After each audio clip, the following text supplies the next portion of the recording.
하나님 말씀 봉독하겠습니다. 빌립보서 3장 10절에서 16절 말씀입니다. 내가 그리스도와 그 부활의 권능과 그 고난의 참여함을 알고자 하여 그의 죽으심을 본받아 어떻게 해서든지 죽은 자 가운데서 부활에 이르려 하노니 내가 이미 얻었다 함도 아니요 온전히 이루었다 함도 아니라 오직 내가 그리스도 예수께 잡힌 바 된 그것을 잡으려고 달려가노라. 형제들아, 나는 아직 내가 잡은 줄로 여기지 아니하고 오직 한 일, 즉 뒤에 있는 것은 잊어버리고 앞에 있는 것을 잡으려고 표대를 향하여 그리스도 예수 안에서 하나님이 위에서 부르신 부름의 상을 위하여 달려가노라. 그러므로 누구든지 우리 온전히 이룬 자들은 이렇게 생각할지니 만일 어떤 일에 너희가 달리 생각하면 하나님이 이것도 너희에게 나타내시리라. 오직 우리가 어디까지 이르렀든지 그대로 행할 것이라. 아멘. 오늘은 2020년 부활절입니다. 부활절 예배를 우리가 함께 모여 드릴 수 있게 된 것에 대해서 큰 기쁨 또 감사, 하나님 앞에 영광을 돌립니다. 오늘 봉독해드린 이 말씀을 중심으로 부활의 승리와 현실의 고난이라고 하는 제목으로 부활절 하나님 말씀을 함께 나누려고 합니다. 여러분, 일단 제목만 딱 들어봐도 오늘 주제가 쉽지 않겠다는 생각을 하게 됩니다. 그러나 중요한 만큼 여러분에게 더 큰 은혜가 될 줄로 믿습니다. 10절 말씀 다시 보시면 내가 그리스도와 그 부활의 권능과 그 고난의 참여함을 알고자 하여 그랬어요. 그리고 11절은 어떻게 해서든지 죽은 자 가운데서 부활에 이르려 하노니 10절에서 말한 부활은 예수 그리스도의 부활과 예수 그리스도의 죽음, 그리고 11절은 죽은 자 가운데서 부활에 이르려 한다라고 하는 말은 우리 신자의 부활, 바울사도의 부활, 우리 모든 하나님의 자녀들의 얻게 될 부활을 말씀하고 있습니다. 그렇다면 예수 그리스도의 부활, 예수 그리스도의 죽음, 그리고 우리 신자들의 부활, 그리고 신자들이 죽은 자 가운데서 얻게 되는 그 부활, 이런 말씀들이 무슨 의미가 있는지를 우리 함께 생각해 보도록 하겠습니다. 성경에서 말하는 부활은 여러분 장차 얻게 될 미래에서만 얻는 부활을 이야기하는 것은 아닙니다. 물론 우리는 장차 부활을 얻게 됩니다. 그런데 바울사도는 우리에게 우리 기독교의 부활에 대해서 가르칠 때마다 예수 그리스도의 부활에 우리는 이미 참여했다. 이미 부활의 영광을 가진 자들이다 라고 말씀을 하는 거예요. 그런데 그 부활의 영광을 가진 우리들에게 이제 그 부활을 소망하고 그 부활을 바라고 믿음을 가지고 살아라 이렇게만 했으면 좋겠는데 약간 마음에 걸리는 것이 죽은 자 가운데서 부활이 이르려 한다는 거예요. 이게 조금 마음에 안 들 수 있어요. 아니 그냥 죽은 자 가운데 이런 말 하지 말고 이제 우리는 그냥 부활합니다. 부활 생명을 얻습니다. 이렇게만 하면 좋겠는데 왜 굳이 죽은 자 가운데서 부활을 말하고 있는 것일까요? 여러분, 우리 기독교의 신앙에 있어서 이 부활은 먼 미래의 이야기로만 성경이 가르치는 것이 아니라 이미 부활이 우리 속에 이루어졌다는 것이 굉장히 중요한 겁니다.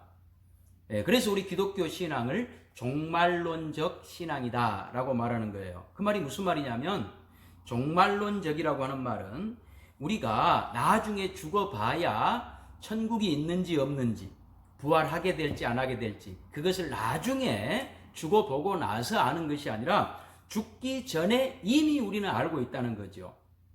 이미 우리는 부활하게 될 하나님의 사람으로서, 하나님 나라 백성으로서, 천국 백성으로서 우리가 지금 먼 미래에만 소망으로 끝나는 것이 아니라 그 부활의 생명을 지금 우리가 가지고 산다라고 하는 점에서 종말론적이다라고 말씀을 하고 있는 거예요. 그런데 이 종말론적 신앙이다라고 말씀했을 때에 그것은 우리에게 어떤 의미에서 우리 신앙을 격려하고 위로하고 힘을 북돋워 주는 것이냐면, 우리는 결과적으로 하나님의 약속과 하나님의 계획 속에 승리하게 될 거라는 거예요.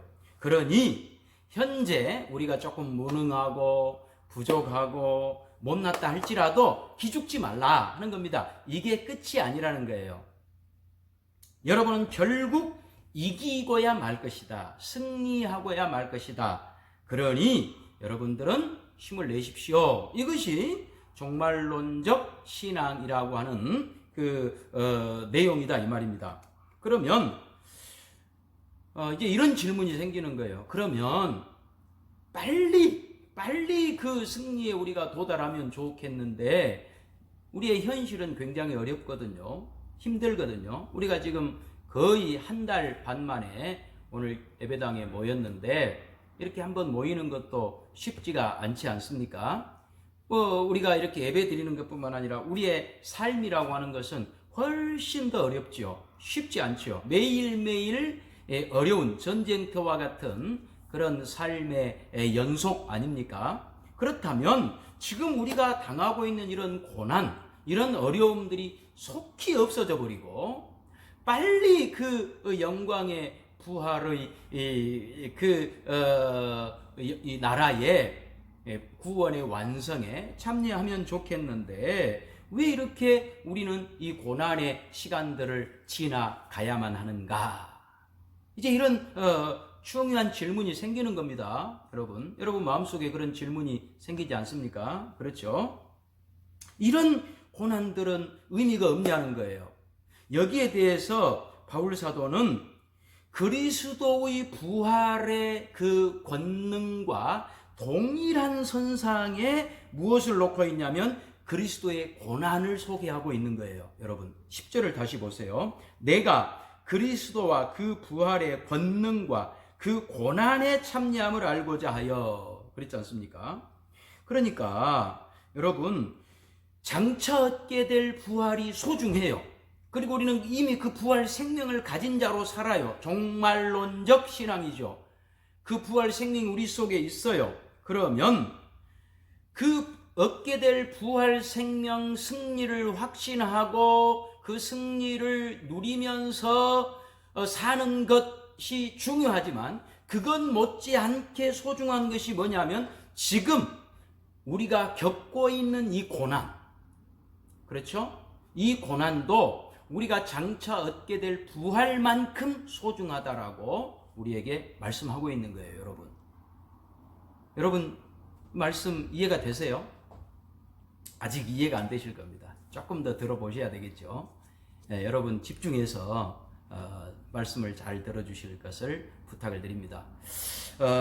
그렇기 때문에 여러분 우리 종말론적 신앙으로 보면 장차 얻게 될 부활의 영광, 그 승리, 이것이 너무 크기 때문에 우리가 지금 당하고 있는 이런 고난과 어려움들은 상대적으로 가치가 없는 것으로 별로 중요하지 않는 것으로 생각할 수 있는데 오히려 바울 사도는 그렇지 않다는 것입니다.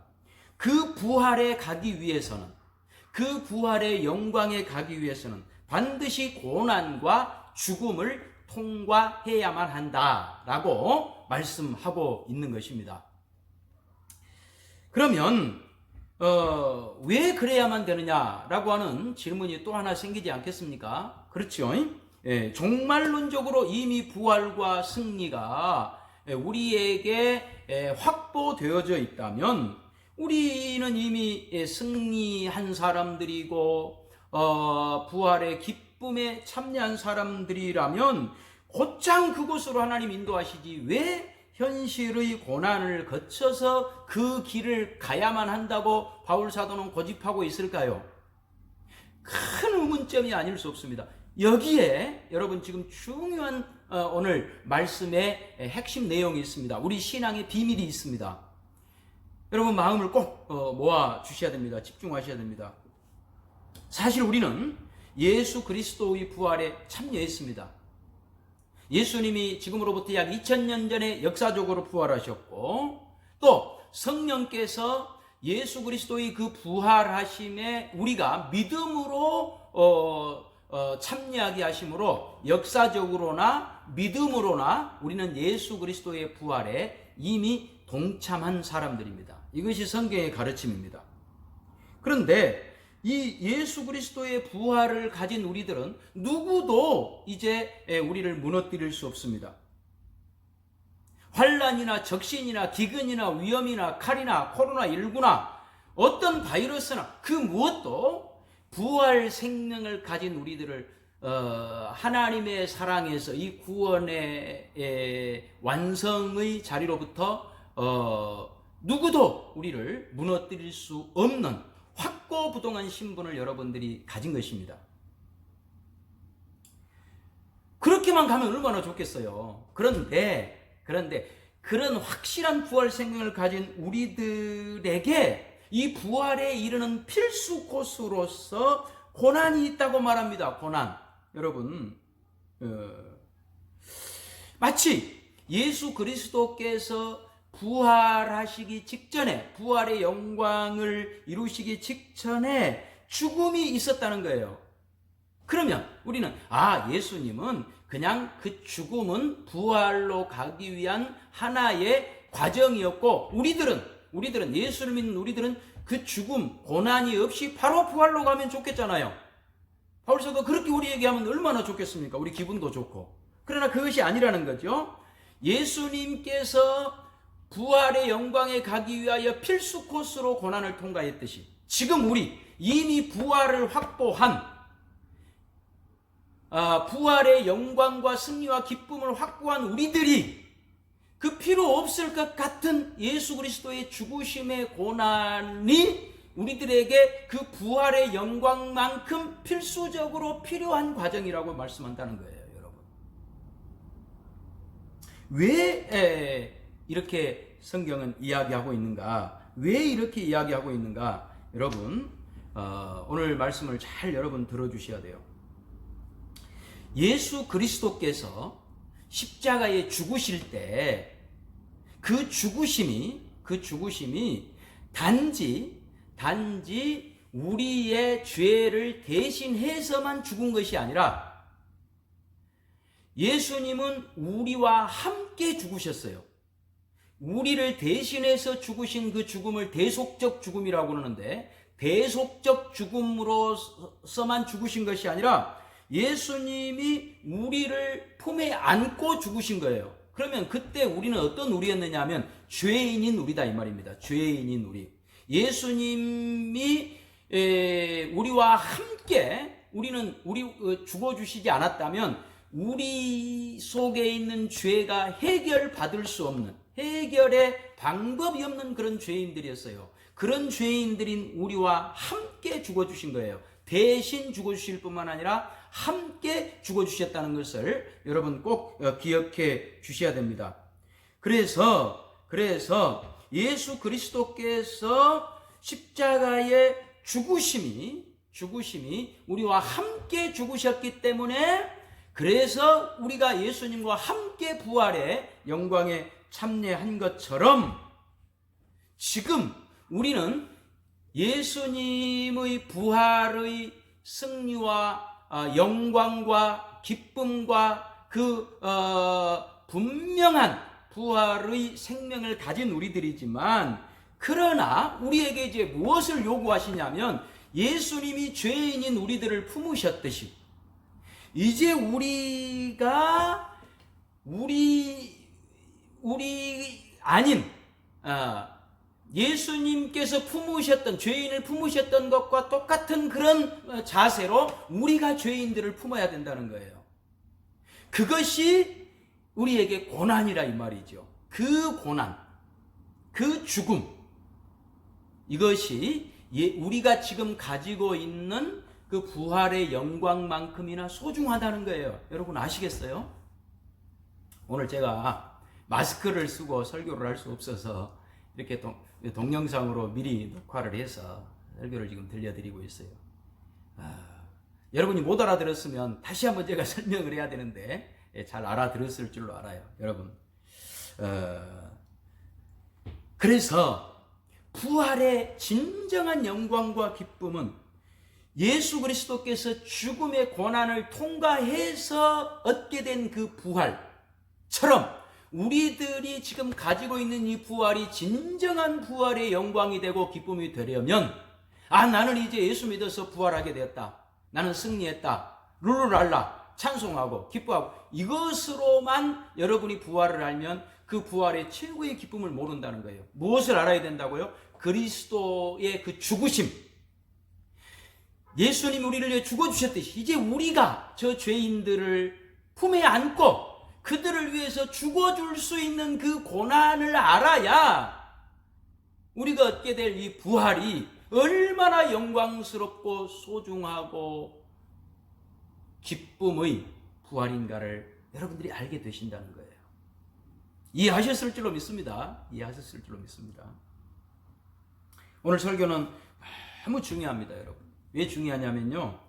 우리가 부활신앙이라고 하는 것이 단지 우리는 앞으로 어떻게 살든지 그냥 부활한다. 나는 승리한다. 나는 성공한다. 나는 복받는다. 이것이 부활신앙의 전부가 아니라는 거예요. 그것도 물론 중요하지요. 그러나 지금 빌립보서에서 계속해서 바울사도가 강조하고 가르치는 것이 뭐냐면요. 지금 바울사도도 고난 중에 빌립보 성도들에게 빌립보서 이 편지를 쓰고 있고 이 편지를 받고 있는 빌립보 성도들도 고난 중에 있는 거예요. 상호간에, 쌍방간에 지금 쉽지 않은 어려운 상황에 있는 것입니다. 지금 우리나라 상황도 어렵잖아요. 설교를 하고 있는 저도 어렵고 설교를 듣고 있는 여러분들도 어렵고 아니 우리 교회 안 다니고 있는 세상 사람들도 어렵고 모두가 어려운 가운데 있었던 것이죠. 그런데 그때 이 바울사도 당시에도 마찬가지였다는 거예요. 그런데 바울사도는 지금 어디에 있냐면 감옥에 갇혀 있는 거예요. 감옥에 갇혀 있는 바울사도 그로부터 편지를 받아서 하나님 말씀을 들을 수밖에 없는 빌립보 교인들 이런 어려운 상황 속에서 무슨 기적이나 능력이 나타나지 않아요. 뭔가 그냥 구원자가 짠하고 나타나지 않는 그런 상황 속에서 도대체 우리가 하나님을 믿는 기독교 신앙이라고 하는 것이 무엇인지를 지금 하나씩 깨우쳐주는 과정이 빌립보서 내용인 것입니다. 그런 점에서 여러분 오늘 빌립보 성도들은 앞길이 캄캄했습니다. 한 치 앞도 보이지 않는 그런 상황 속에서 단지 여러분들은 부활합니다. 부활의 승리를 얻게 될 것입니다. 영광에 참여하게 될 것입니다. 그것만을 강조하고 있고 바울사도가 만약에 현실에 그들이 당하고 있는 이런 어려움과 고난이 장차 얻게 될 부활과 어떻게 연결되는지를 설명해 주지 않는다면 그들은 단지 부활은 소망하고는 있겠지만 현실적으로 아무런 기쁨도 없고 그 부활 신앙이 가져다 주는 어떤 승리의 현실적 체험이 그들에게는 없었을 거예요. 바울사도는 그걸 원치 않았어요. 그렇지 않다는 것이죠. 여러분 지금 우리들이 겪고 있는 이 코로나19와 장차 우리가 얻게 될 부활은 무슨 상관이 있을까요? 상관이 있을까요? 없을까요? 있죠. 어떻게 해요? 이렇게 힘드니까 우리는 장차 부활을 소망합시다. 이 세상 믿을 것 없으면 물론 그것도 있어요. 제가 여러분을 위해 기도해 드릴 때 그렇게도 기도해 드렸어요. 물론 그것도 하나의 중요한 내용이긴 해요. 그런데 그것이 전부는 아니에요. 현실이 어려우니 자꾸 부활만 소망하자라고 미래의 부활로 자꾸 도망쳐 나가는 것이 부활신앙이 아니다 이 말입니다. 현실의 이 고난이 장차 얻을 부활과 어떻게 밀접하게 연결되어 있느냐까지 여러분이 아셔야 된다 이 말입니다. 그래서 장차 얻게 될 그 부활 신앙이 지금 현실적으로 우리에게 어떤 역할을 하고 있는지를 아셔야 되는 거예요. 여러분 그런 점에서 오늘 바울 사도가 이 본문에서 이렇게 말하고 있어요. 12절부터 한번 14절까지 읽어드릴게요. 내가 이미 얻었다 함도 아니요 온전히 이루었다 함도 아니라 오직 내가 그리스도 예수께 잡힌 바 된 그것을 잡으려고 달려가노라. 형제들아, 나는 아직 내가 잡은 줄로 여기지 아니하고 오직 한 일, 즉 뒤에 있는 것은 잊어버리고 앞에 있는 것을 잡으려고 표대를 향하여 그리스도 예수 안에서 하나님이 위에서 부르신 부름의 상을 위하여 달려가노라 라고 말씀하고 있어요. 무슨 이야기죠? 지금 바울 사도는 앞으로 얻게 될 승리의 영광의 부활에 관심이 있는 것이 아니라 지금 현실적인 고난 속에, 어려움 속에 자기와 똑같이 고난을 당하고 있는 그 죽은 자들을 살려내기 위한 그 고난에 대하여 최대의 관심을 보이고 있다는 거예요. 굉장히 중요한 것입니다, 여러분. 그렇죠? 그러니까 바울 사도의 관심, 과거에 내가 어떻게 구원 얻었는가, 미래에 나는 어떻게 부활의 영광에 참여할 것인가, 이것은 우선 제쳐놓고 현실의 고난에 집중하는 거예요. 사람은 과거는 늘 추억이고 미래는 늘 희망이에요. 어떤 것은 희망 고문이 되기도 하죠. 이루어질 수 없는 것에 대한 희망 고문. 과거는 안 좋았던 것도 늘 추억이 되는 것이고, 그런데 현실은 뭐냐면 고난입니다. 대부분의 사람들에게 지금 현실은 고난입니까? 아주 살기 좋습니까? 물어보면 현실이 살기 좋다는 사람은 하나도 없어요. 거의 대부분은 현실은 고난입니다. 과거는 추억이고 미래는 희망이고 현실은 고난이죠. 그런데 우리 신자들의 고난은 좀 다르다는 거예요. 바울 사도가 지금 집중해서 보고 있는 그 고난, 자기가 겪고 있는 고난, 그리고 신자들이 겪고 있는 그 고난을 보니까 잘 먹고 잘 살기 위한 고난이 아니더라는 거죠. 먹고 살기 위한 고난을 넘어선 고난이 신자의 고난이라는 거예요. 어떤 고난? 예수님처럼 한 영혼이라도 더 살려내게 하기 위하여 예수님께서 주시는 고난이다라는 거죠. 이 고난은 엄청나게 가치 있는 것이다 이 말입니다. 어느 정도로요? 장차 얻게 될 부활만큼이나 가치 있는 고난이라는 거죠. 그래서 그 부활의 권능과 그리스도의 고난을 같은 수준으로 바울 사도가 지금 우리에게 설명하고 있다는 것을 여러분 꼭 보셔야 돼요. 그것을 위해서 하나님께서 우리에게 하루를 더 살게 해주시고, 그것을 위해서 우리의 생명을 연장시켜 주신다면 우리는 그 속에서 우리가 만나는 사람들, 어떤 어려운 환경들, 그 속에서 우리는 하나님께서 이 땅에 살게 하신 그 목적을 달성하기 위해 사는 것이죠. 고난의 삶이죠. 그러나 그 고난의 삶이 다른 사람들을 살려내는, 죽어가는 영혼들을 살려내는 삶이에요. 이것을 조금 어려운 신학적 용어로 성육신적 삶이라고 말하는 거예요. 성육신적 삶. 성육신적 삶. 예수 그리스도가 하나님의 아들로서 이 땅에 오시지 않았어도 예수님은 하나님의 아들이십니다. 영광의 보좌에 예수님은 앉아 계셨습니다. 그런데 예수님이 땅에 오셨습니다. 오신 것 자체가 고난입니다. 십자가에 죽으시기 이전에 이미 예수님이 땅에 오실 때부터 고난받았습니다. 왜 오셨습니까? 왜 오셨습니까? 자랑하려고 오셨습니까? 편안하게 살려고 오셨습니까? 우리를 살려내기 위해 오셨습니다. 우리를 살려내기 위해 오신 그 오심은 고난이었죠. 그러나 그 고난이 필요 없는 고난이 아니라 가장 값진, 장차 얻게 될 부활의 영광만큼이나 값진 고난이었다 이 말입니다. 그 예수님이 우리를 보내신다는 거예요. 이미 우리는 부활 생명을 가졌습니다. 종말론적 신앙에 의거해서 우리는 이미 부활 생명을 가진다입니다.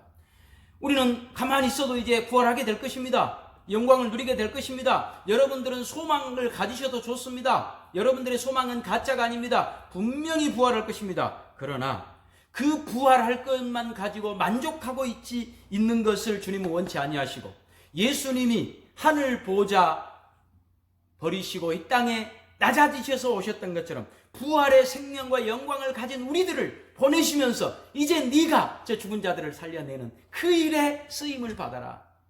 비록 그것이 고난이라 할지라도 그 고난은 예수님이 당하신 고난과 같은 고난이니 불평하지 말고 그 고난의 길을 묵묵히 가라고 우리에게 말씀하고 있는 거예요, 여러분. 그런 점에서 오늘 우리들이 어느 곳에 살든지, 환경이 좋은 곳에 살든지 안 좋은 곳에 살든지, 여러분이 사는 그곳은 우리 예수님께서 보내신 곳입니다. 그러니 억울할 것도 없고 자랑할 것도 없습니다. 남보다 조금 힘들게 산다 그러면 그것이 억울한 일이 아니라 주님이 거기에 보내신 거예요. 뭐 하려고요? 그 힘들게 사는 사람들을 여러분들이 구원하는, 그들을 품고, 그 죄인들을 품고 여러분들이 같이 부활의 자리에 가라고 여러분들을 보내신 거예요. 억울한 것이 아니죠. 감사한 일이죠.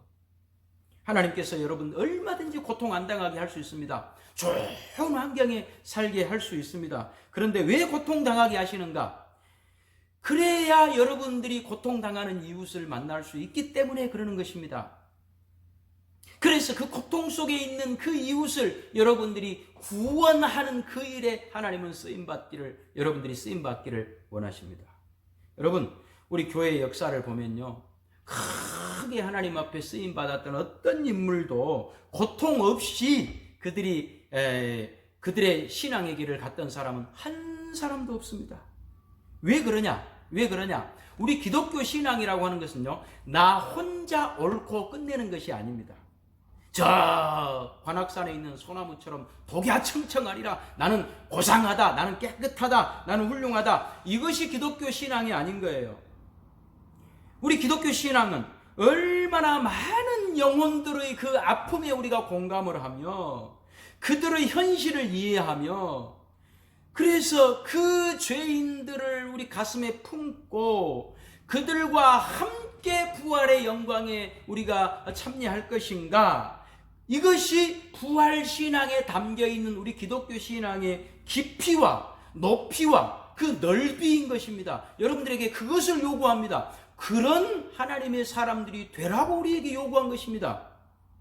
그렇기 때문에 위대한 우리 믿음의 선배들, 칼빈 되었든지 무슨 조나단 에드워즈가 되었든지 조지 휘필드가 되었든지 누가 되었든지 간에 그들은요, 나 혼자 얼마나 훌륭한 인생을 살았는가, 그래서 우리가 본받아야 될 우리의 기독교 위인이거나 선배라고 우리는 인정하지 않습니다. 그렇지 않습니다. 그들은 훨씬 우리보다 더 굴곡진 인생을 살았습니다. 쉽지 않은 인생을 살았습니다. 많은 고통을 받았습니다. 그러면서 그들이 고통받는 사람들을 가슴에 품었던 것이지요.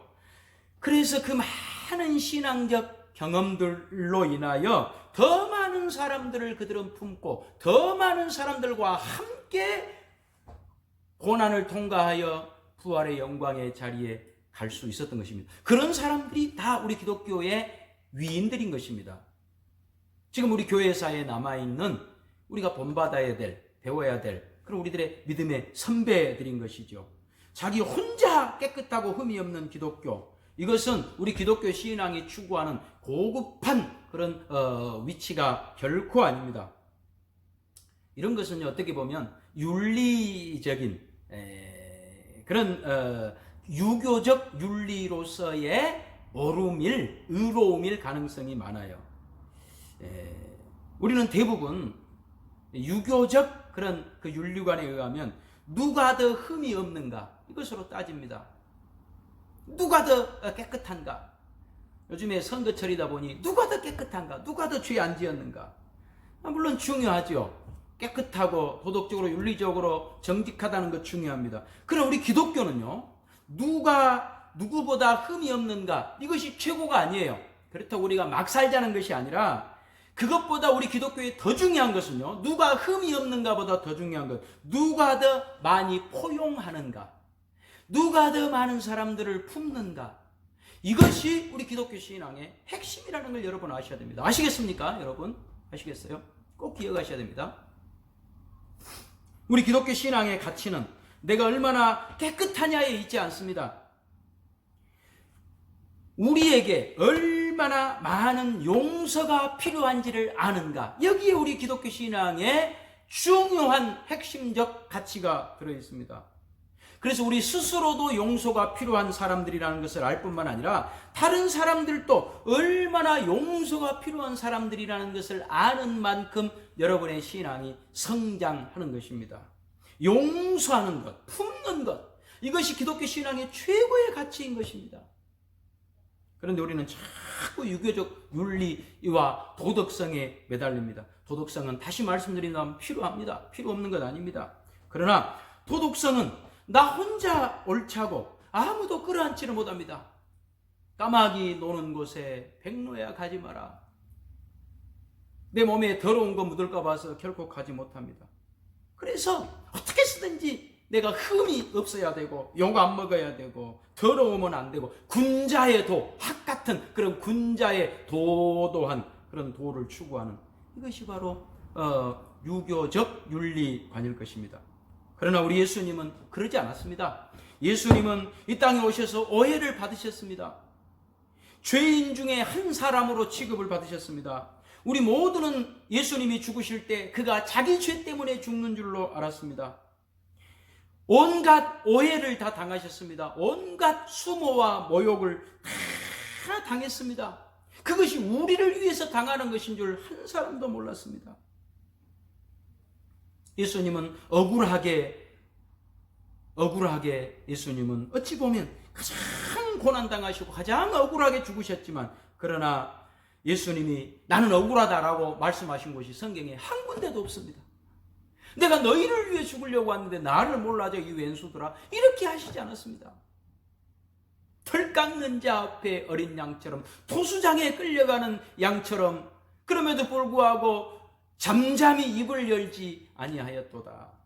이것이 기독교입니다. 여러분, 하나님께서 자신을 배신한 인간의 손에 의해서 배반당하고 능욕당하고 죽습니다. 그래도 억울해하지 않았습니다. 그래서 12절에 한번 보시면요, 바울 사도가 우리들에게 그것을 요구하고 있는 거예요. 내가 이미 얻었다 함도 아니요 온전히 이루었다 함도 아니라 오직 내가 그리스도 예수께 잡힌 바 된 그것을 잡으려고 달려가노라 라고 말하는 거예요. 여러분, 예수님께서 그 억울함에 붙잡혔지만 그러나 그것을 억울하다 말하지 아니하고 가셨던 것처럼, 내가 그리스도 예수께 잡힌 바 된 그것을 잡으려고, 잡힌 바 된 그것, 바울이 무엇에 잡혔을까요? 바울이 무엇에 붙잡혔을까요? 예수님이 가신 그 억울한 길에 바울도 붙잡혔다는 거예요. 바울 사도가 보내어진 곳은 억울한 사람들이 있는 곳이었습니다. 누구도 바울 사도를 알아주지 않았습니다. 바울 사도가 자기들을 위해서 보낸 하나님의 종이라는 것을 알아주지 않았습니다. 그러나 바울은 억울하다 하지 아니하고 그곳에 보냄을 받은, 보내어진, 그래서 그 영혼들을 구원하고 그들을 살려내는 그 일을 묵묵히 예수님이 가셨던 것처럼 바울이 갔던 것이죠. 여러분, 그 일에 바울이 붙잡힌 바 된 거예요. 대부분 바울은요, 대접받는 일에는 잘 하나님으로부터 보냄을 받지 않았어요. 늘 억울한 일, 누구도 알아주지 않는 일, 그 일에 바울은 보내어졌고 그 일에 붙잡힌 바 되어서 바울은 자기가 걸어가고 있었다는 것이죠. 그래서 내가 어찌하든지 죽은 자 가운데서 부활에 이르려 하노니 라고 말했던 11절, 어떻게 해서든지 죽은 자 가운데서 부활에 이르려 하노니 라고 하는 이 말씀은 죽은 자들을 더 많이 품고 더 많이 그들을 살려내서 내가 부활에 가고 싶다 라고 말씀하고 있는 것입니다. 여러분, 그런 점에서 오늘 부활절 이 말씀을 꼭 기억하십시오. 우리가 부활절에 부활만 알고 고난을 모르면 여러분은 반밖에 모르는 것입니다. 그렇지 않습니다. 우리 기독교 신앙의 목적지가 만약 여러분이 부활, 승리, 영광만 안다면 그저 내 자존심 채워주는 기독교 정도로 여러분들이 기독교를 낮추어서 알게 되는 오해를 낳을 수도 있습니다. 그렇지 않습니다. 여러분, 우리 기독교는 부활의 영광만큼이나 고난, 우리 예수님이 당하신 그 고난이 동등한 가치가 있다는 것을 우리에게 다시 한번 가르치고 있습니다.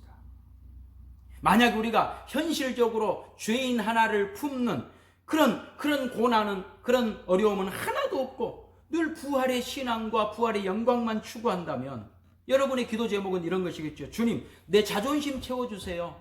사람들 앞에서 내가 늘 무시당하지 않게 해주세요. 이것이 여러분의 최고의 기도 제목이 되지 않겠습니까? 그럼 그것이 기독교입니까? 우리가 예수 믿어서 하나님이 내 자존심 채워주고 사람들로부터 내가 늘 박수받고 사람들로부터 높임받고 이것이 기독교의 전부냐 이 말입니다. 그렇지 않습니다. 그래서 오늘 15절이 중요해요. 본문. 그러므로 누구든지 우리 온전히 이룬 자들은 이렇게 생각할지니 만일 어떤 일에 너희가 달리 생각하면 하나님이 이것도 너희에게 나타내시리라. 여기 15절에 우리 온전히 이룬 자들은 누구를 말할까요? 온전히 이룬 자들과 반대되는 사람들이 그 마지막에 나오는 너희가 달리 생각하면, 달리 생각하는 자들과 반대에 있는 자들이죠. 달리 생각한다는 말은 무슨 말일까요? 온전히 이룬 자들을 알기 위해서 먼저 달리 생각하는 자들을 한번 생각해 봅시다. 달리 생각한다는 말은 무슨 말이냐면요, 방금 말씀드렸던 것처럼 부활을 성급하게 말하는 자들이에요. 다시 말하면 부활의 영광과 승리만 알고 현실의 고난, 그래서 더 많은 영혼을 품고 그러기 위하여 고난을 받으면서 주님이 가셨던 그 억울함의 길을 통과해서 가게 되는 그 부활, 이것을 제대로 알지 못하고 달리 생각하는 사람, 그들이 달리 생각하는 사람들이에요. 이 사람들은 늘 기독교를 어떻게 생각하냐면 승리해야 된다, 성공해야 된다, 그래서 하나님의 영광을 드러내야 된다 라고 말하는 사람들이에요. 그들에 비해서 우리 온전히 이룬 자들이라고 하는 말은 묵묵히 예수님께서 걸어가신 그 고난의 길, 십자가의 길을 걸어가는 사람들이에요. 우리 앞에 부활의 영광과 승리가 있는 건 확실해요. 그러나 하나님께서 우리에게 주신 이 고난, 이 어려움, 이 억울한 길을 당연히 걸어감으로써, 그래서 많은 죄인들을 품고 그들과 함께 부활의 영광에 참여하게 될 이 길을 당연한 길로 여기고 사는 사람, 이 사람들이 우리 온전히 이룬 자들인 거예요. 그런데 어떻게 하라고요? 이 달리 생각하는 자들이 달리 생각하면 16절, 오직 우리가 어디까지 이르렀든지 그대로 행할 것이다. 무슨 말이에요? 온전히 이룬 우리들이 혹시 기독교 신앙을 성공주의로 오해해서 그쪽으로만 치우친다 한다면 그들과 싸우지 말고, 그들이 그 길 가는 것에 대해서 너희가 너무 탓하지 말고 너희는 너희의 길을 가라, 이런 뜻입니다. 우리에게 주시는 말씀이에요. 그런 점에서 여러분, 오늘 우리들이 걸어가야 될 신앙의 길, 우리 예수님께서 가신 그 고난의 길, 이것이 우리에게 가장 큰 복된 길이라는 것을 꼭 알고 이 길을 가셨으면 좋겠습니다. 우리가 처음에 예수 믿을 때는 물론 내 자신을 위해서 믿었지만 예수를 믿고 나니, 예수님께서 가신 그 길을 알고 나니 우리도 예수님처럼 기꺼이 남의 짐을 지고 예수님이 나의 짐을 져주셨듯이 이제 우리도 예수님처럼 남의 짐을 지고 더 많은 사람들이 부활의 영광에 참여하기 위하여 함께 가기 위한 그 길을, 이 길을 가기 싫어하는 사람들하고 싸우지 말고 우리는 묵묵히 그 길을 걸어가라는 겁니다. 이것이 오늘 설교의 결론입니다. 여러분, 열심히 자기 길을 가시라는 거예요. 섬김의 길, 희생의 길. 마스크는 쓰셨지만 속으로 아멘 하세요. 속으로. 아멘 한지 안 한지 잘 마스크 속이라 못 보긴 하겠지만 여러분, 아멘, 아멘. 그러니 여러분 시험 들지 마세요. 누군가가 자기를 자랑하고 자기를 티내고 기독교는 이런 거야, 나를 자랑하는 거야, 막 그렇게 해도 여러분 거기에 영향받지 마세요. 시험 들지 마세요. 여러분이 만약에 늘 억울하고 오해받고 사람들로부터 멸시당하고 그래도 여러분들은 그 길을 가세요. 왜냐하면 그게 예수님께서 가신 길이거든요. 여러분이 우는 자 옆에서 같이 울어주세요. 억울한 자 옆에서 같이 억울해주세요. 힘든 자 옆에서 같이 힘들어주세요. 이것이 부활의 승리의 영광을 향해 가는 마땅한 길인 거예요. 여러분 잘못 가고 있는 게 아닌 거예요. 마땅히 가야 될 길을 가는 거예요. 그런데 어떤 사람이 이렇게 말하면 나는 부활의 영광과 승리만 있지 현실의 고난은 나는 싫어요. 나는 늘 자랑하고 싶어요. 이렇게 가면 내버려 두라는 거예요. 따지지 말라는 거죠. 그냥 그 사람은 그 길 가게 하고 여러분은 여러분의 길을 가시라는 거예요. 어떤 길요? 이제부터 나 혼자 믿고 나 혼자 복 받는 것이, 나 혼자 잘 되는 것이 최고가 아니라 더 많은 사람들을 부활의 영광에 참여하게 하여 내가 묵묵히 고난의 길을 가리라. 부활 영광을 얻은 자로서 당연히 걸어가야 될 길을 내가 걸어가리라. 이것을 알고 가라는 거예요.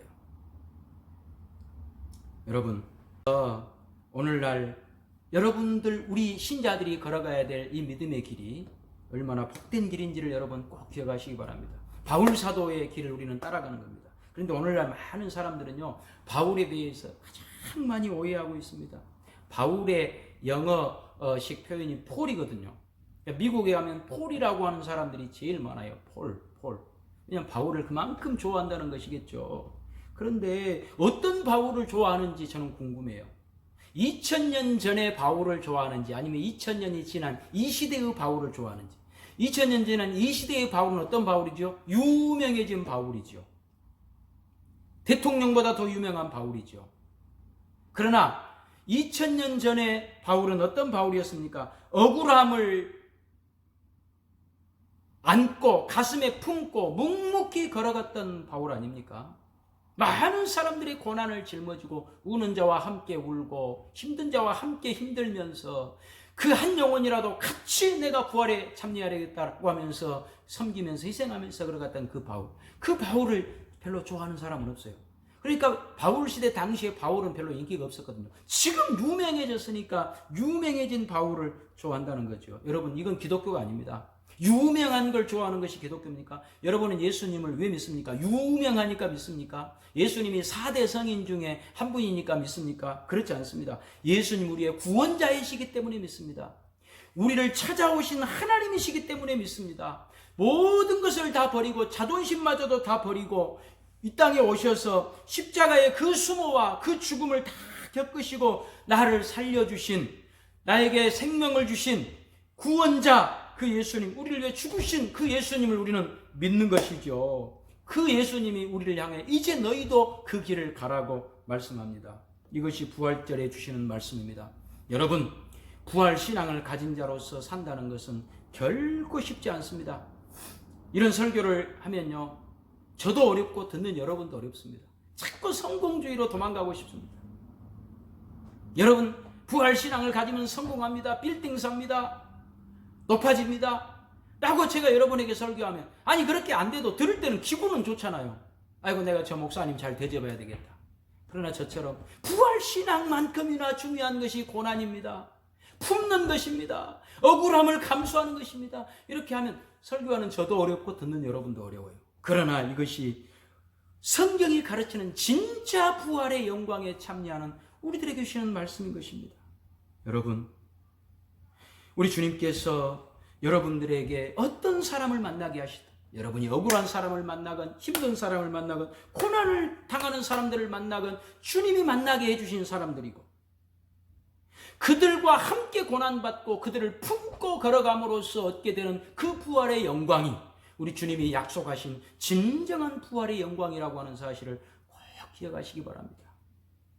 그래서 예수님 믿고 여러분이 지금 힘든 인생을 고난 속에서 예수님 마음을 품고 살아가신다면 여러분들은 잘 살고 있는 것입니다. 신앙생활 잘 못하고 있는 게 절대 아닌 거예요. 혹시 그런 가르침들이 있다면 그건 잘못된 가르침이에요. 성경을 몰라서 그런 거예요. 예수님께서 가신 그 길을 여러분도 가고 있는 거예요. 이렇게 신앙생활 하는 거예요. 그런데 자꾸 주님이 가신 그 고난의 길, 죄인을 품는 그 길은 마다 그러고, 교회 와가지고 늘 하는 게, 주님 이번 일만 해결해 주세요. 이번 일만 해결해 주시면 내가 잘할게요 라고 주님이 해결해 주셔야 될 목록표만 자꾸 던져놓고 가는, 여러분 이것은 아니지 않습니까? 여러분이 진정한 신자가 되라고 이렇게 설교하는 것입니다. 나의 고난과 나의 힘든, 나의 이 억울함 속에서 주님이 함께 일하고 있다는 것을 꼭 아셔야 돼요. 그래서 13절과 14절 여러분 보고 마칩시다. 형제들아, 나는 아직 내가 잡은 줄로 여기지 아니하고 오직 한 일, 즉 뒤에 있는 것은 잊어버리고 앞에 있는 것을 잡으려고 표대를 향하여 그리스도 예수 안에서 하나님이 위에서 부르신 부름의 상을 위하여 달려가노라. 여러분, 이것은요 아주 멋진 어떤 외침도 아니고요, 멋있는 자랑도 아니에요. 묵묵히 주님이 주신 그 길, 누가 알아주지 않더라도 나는 그 길을 가겠습니다. 왜? 그래야만 더 많은 사람들과 함께 부활의 영광에 참여할 수 있기 때문에 그렇습니다. 라고 하는 담담한 고백인 거예요.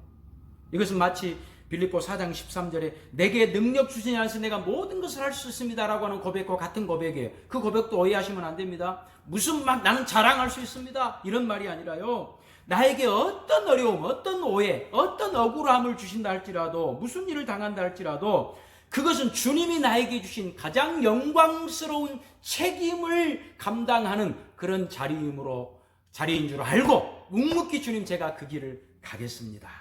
어떤 어려움을 당한다 할지라도 주님이 주신 것이라면 내가 그것을 안고 가겠습니다. 이것이 진정한 부활의 영광과 승리를 가진 신자로서 누리는 그런 신앙의 능력인 거예요. 여러분, 이런 신앙을 가지면요, 인생이 억울하지 않아요. 무섭지 않아요. 세상이 무섭지 않아요. 코로나19도 그렇게 무섭지는 않아요. 마스크는 써야 되겠지만. 예수를 제대로 믿으면 세상이 무섭지 않고 억울하지 않습니다. 왜냐하면 우리가 신자된 것, 주님의 뒤를 따라간 것이 얼마나 위대한다는 것을 알기 때문에. 그래서 우리가 겪는 이런 많은 어려움들 속에 엄청난 신비가 들어있다는 걸 알게 되는 거예요. 그래서 여러분이 복된 인생들이라는 것을 알게 될 겁니다. 2020년 이 부활절에 이 말씀 꼭 기억하셔서 믿음 안에서 승리하시기를 바랍니다. 기도하겠습니다. 하나님 아버지, 감사합니다. 오늘 주신 말씀을 우리가 기억하면서 이제 우리에게 주신 이 모든 어려움들, 주님이 맡겨주신 영광스러운 책임이라고 하는 것을 알고 부활의 영광만큼이나 지금 현실적으로 겪는 이 고난과 어려움, 죄인을 품고 억울하고 힘들지만 묵묵히 걸어가는 이 길이야말로 우리에게 주신 영광의 책임의 자리이기 때문에 이 길을 벗어나지 아니하고 순종하며 희생하며 믿음으로 걸어가서 우리 주님 앞에 큰 기쁨의 부활의 영광에 참여할 걸 약속하는 우리 모두에게 아버지께서 더 큰 믿음, 더 큰 소망 허락하여 주시옵소서. 예수님의 이름으로 기도하옵나이다. 아멘.